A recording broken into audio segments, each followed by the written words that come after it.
Hello friends, स्वागत है आप सभी का मेरे channel Shiv twin flame journey पर। माय लविंग ट्विन सोल्स, आप सबों को बहुत बहुत प्यार एवं आभार। जितने भी नए सोल मेरे इस चैनल पर आए हुए हैं, मैं सभी का स्वागत करती हूँ। प्रियो, ये मैसेज डिवाइन फेमिनाइन के लिए है जो साधनाएं कर रही हैं, अपनी जर्नी में चल रही है। डीएफ, अपनी वीकनेस को स्ट्रेंथ बनाइए। आज का ये टॉपिक है और आप सभी जानते हैं कि डीएम और डीएफ एक ही सोल हैं इस जर्नी में, और डीएफ की अवेकनिंग का कारण बनते हैं।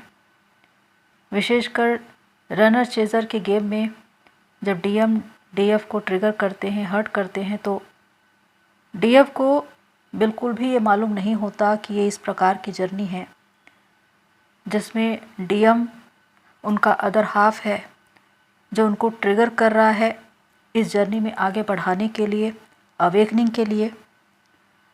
और उनके ऐसा करने से डीएफ बहुत ज़्यादा अनबैलेंस हो जाती है, हर्ट होती है, लो वाइब्रेशन में चली जाती है, क्योंकि लगातार वो ट्रिगर होती रहती है।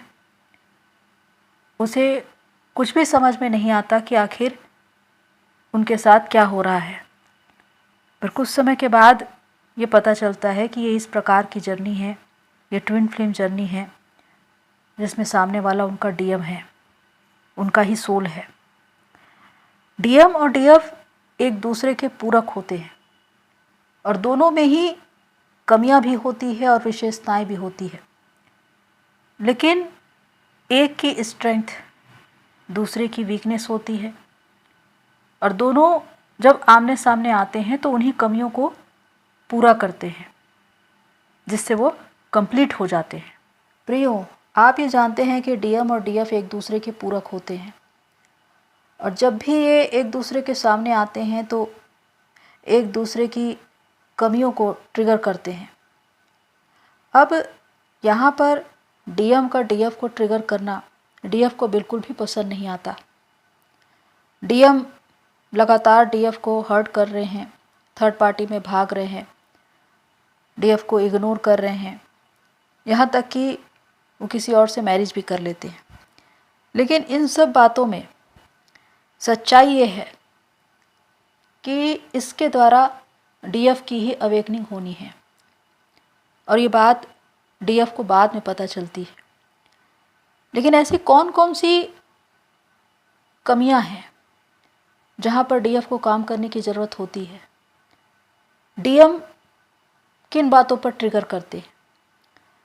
विशेषकर जब रनर चेजर का गेम चल रहा होता है और डीएम थर्ड पार्टी में भाग रहे होते हैं, तो उस वक्त वो कभी भी डीएफ की वैल्यू नहीं करते, थर्ड पार्टी को सबसे ज़्यादा अहमियत देते हैं और लगातार उनकी ओर भागते रहते हैं।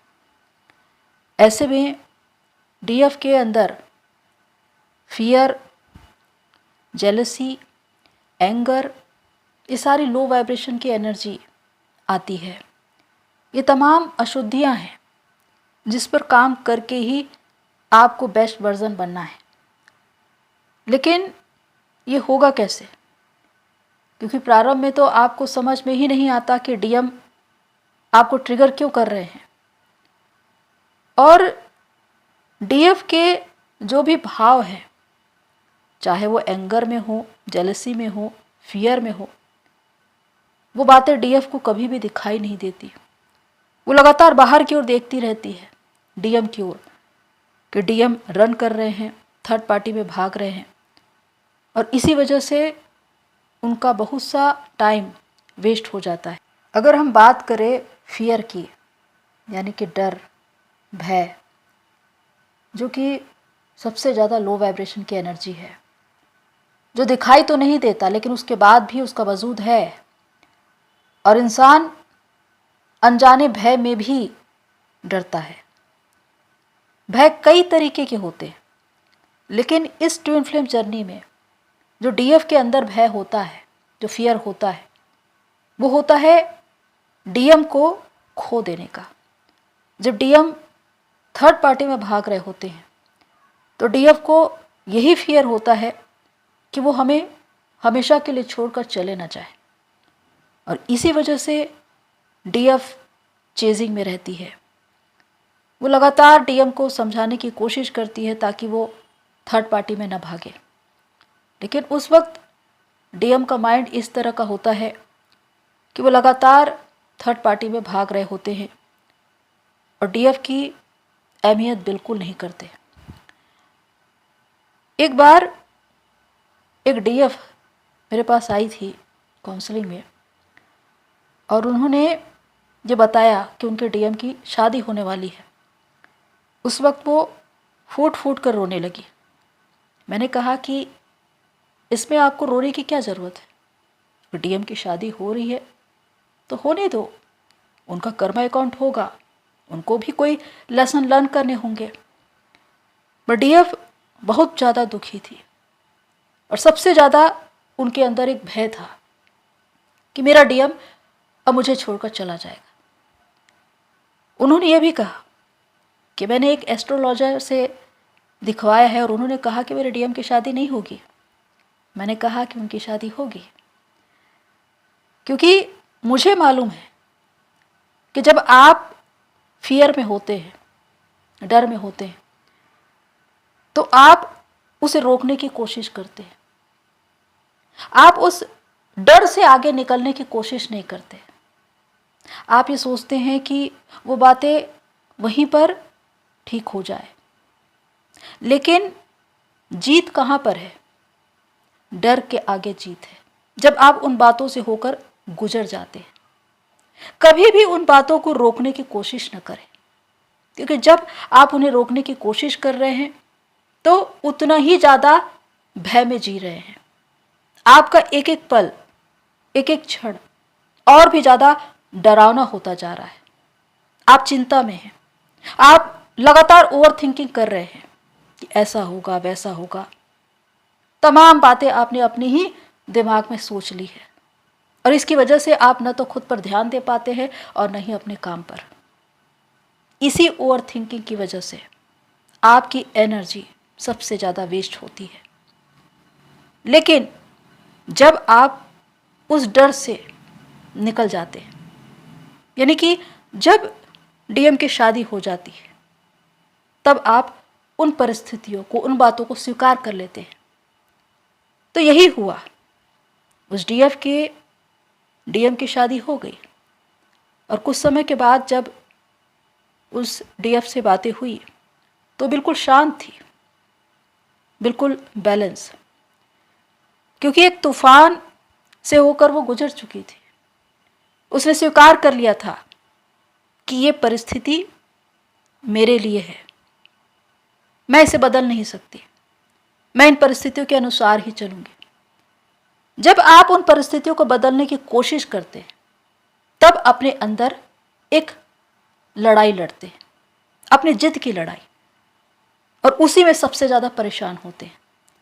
लेकिन जब उन परिस्थितियों को आप ईश्वर के हाथों में सौंप देते हैं कि अब जो भी हो मुझे मंजूर है, तो उन परिस्थितियों से आप होकर निकल भी जाते हैं और शांत भी हो जाते हैं, क्योंकि ईश्वर भी आपको सामर्थ्य देते हैं वहाँ से निकलने का। और यही हुआ उस डीएफ के साथ कि डीएम की शादी तो हो गई, लेकिन उन्होंने खुद पर काम करके अपने आप को इतना हील कर लिया, इतना बैलेंस कर लिया और अपने कैरियर में आगे बढ़ गई। तो यहाँ पर मैं ये बता दूँ कि बहुत से डीएफ की ये स्थिति है कि जब उनके डीएम की शादी तय हो जाती है तो वो अपने दिलो दिमाग में ही एक लड़ाई लड़ती रहती है। हर वक्त उनके दिमाग में चलता रहता है कि उनकी शादी होगी या नहीं। हो सकता है शादी के बाद भी वो मेरे पास आ जाए, उनका कनेक्शन वहाँ से ब्रेक हो जाए और मेरे पास आ जाए। तो ये तमाम बातें अगर आप अपने मन में बना रहे हैं तो इसका मतलब कि आप खुद ही उन तमाम बातों को क्रिएट कर रहे हैं और परेशान हो रहे हैं। क्योंकि वास्तविकता ये है, ये परिस्थितियों को ईश्वर के हाथों में सौंप दो और आप बिल्कुल शांत हो जाओ, तो जो बातें हैं वहाँ से आप होकर निकल भी जाएंगे और आपको कोई फर्क नहीं पड़ेगा। यही जीत है। इसीलिए इस तरह से जितनी भी डीएफ हैं जिन्होंने ये देखा कि उनकी डीएम की शादी हुई, उन्होंने अपने डीएम को खोया, लेकिन इस बात पर विश्वास किया कि मैं परिस्थितियों को स्वीकार करूंगी, चाहे जैसा भी हो। तो ये स्वीकार भाव है कि चाहे अच्छा हो या बुरा हो, हर परिस्थिति को आप स्वीकार कर रहे हो, और यही डिवाइन की व्यवस्था है। जब आप ऐसा करते हैं तो आपके मन में एक शांति होती है, एक संतुष्टि का भाव होता है। इस जर्नी में प्रियो, कोई भी इंसान तब तक कुछ पा नहीं सकता जब तक कुछ खोने का दम न रखे, क्योंकि जब आप कुछ खोते हैं तभी कुछ पाते हैं। क्योंकि डिवाइन आपको कभी भी कमजोर, हारा हुआ या भय में पड़ा हुआ इंसान के रूप में नहीं देखते। वो आपको एक विजेता के रूप में देखते हैं कि आप उन तमाम परिस्थितियों से लड़ो, जीतो और बाहर निकल जाओ। पर उसके लिए जरूरी है उसे फेस करना। ये स्थिति तकलीफदेह होती है, लेकिन जिन्होंने भी इसे फेस किया है वो एक विजेता के रूप में बाहर निकला है।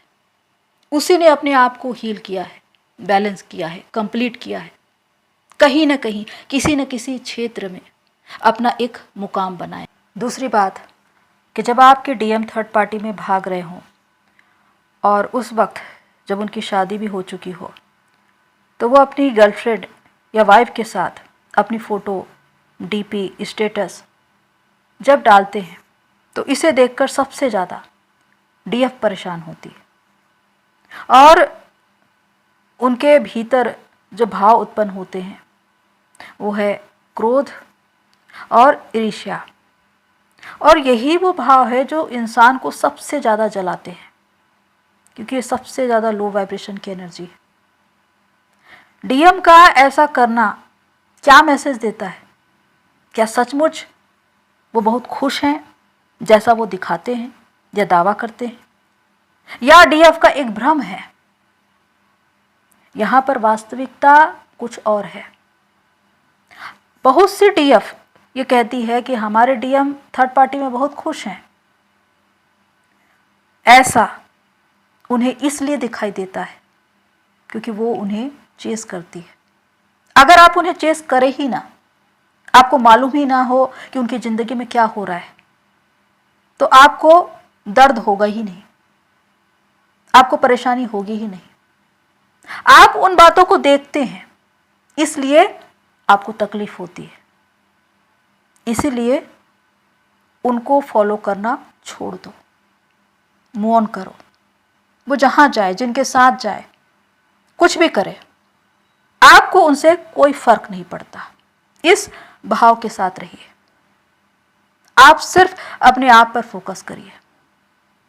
तो ऐसे में आपकी एनर्जी सेव होनी शुरू हो जाएगी, क्योंकि जितना ज़्यादा आप उन पर ध्यान देंगे, जितना उनको देखेंगे, याद करेंगे, उतना ज़्यादा आपकी एनर्जी उनको मिलती रहेगी।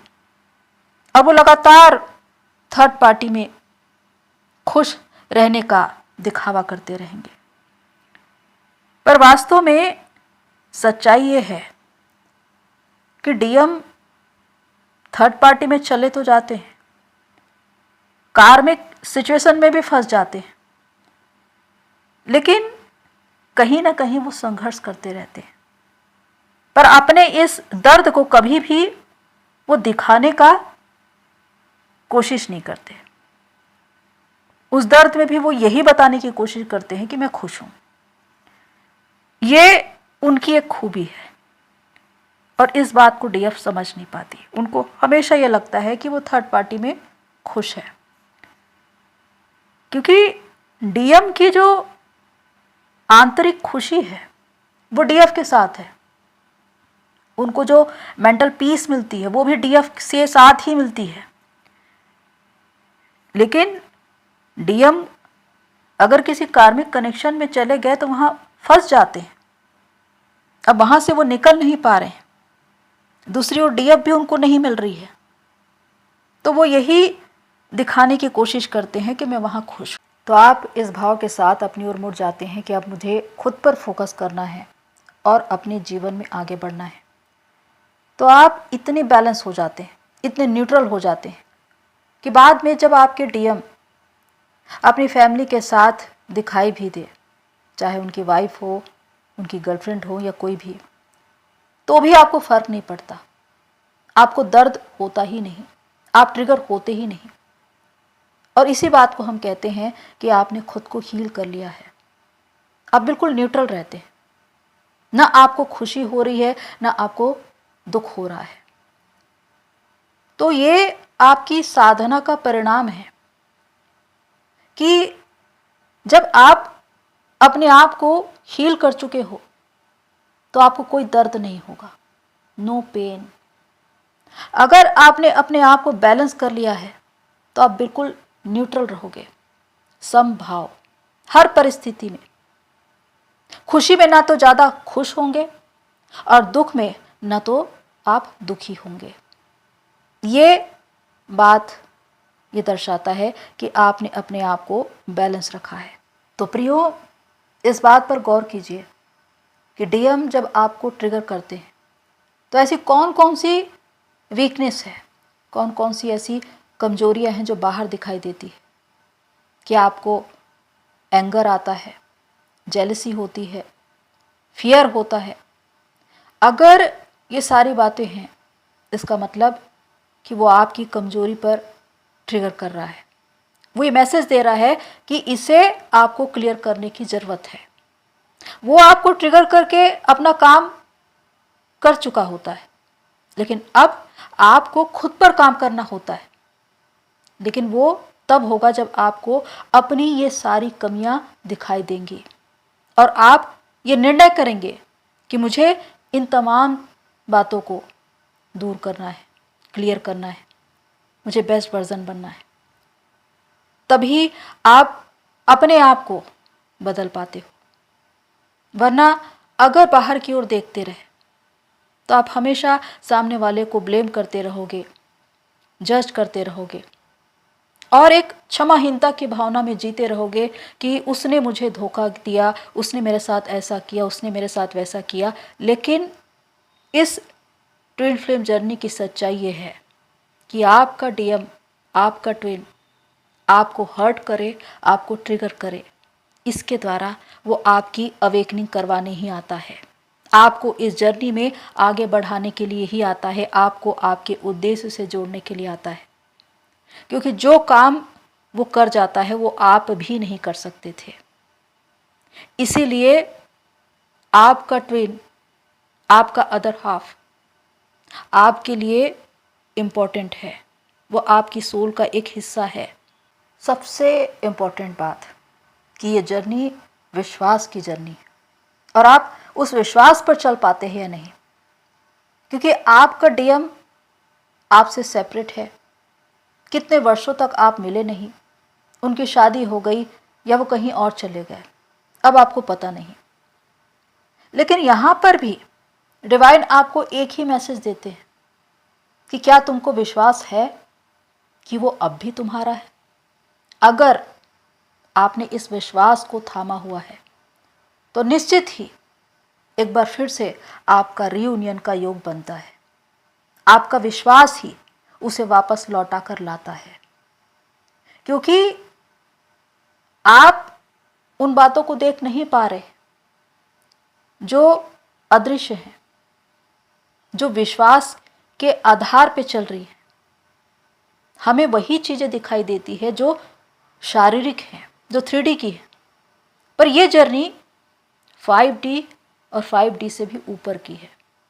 ये एक आत्मिक जर्नी है और आत्मिक स्तर पर यहाँ पर बहुत सी बातें होती है।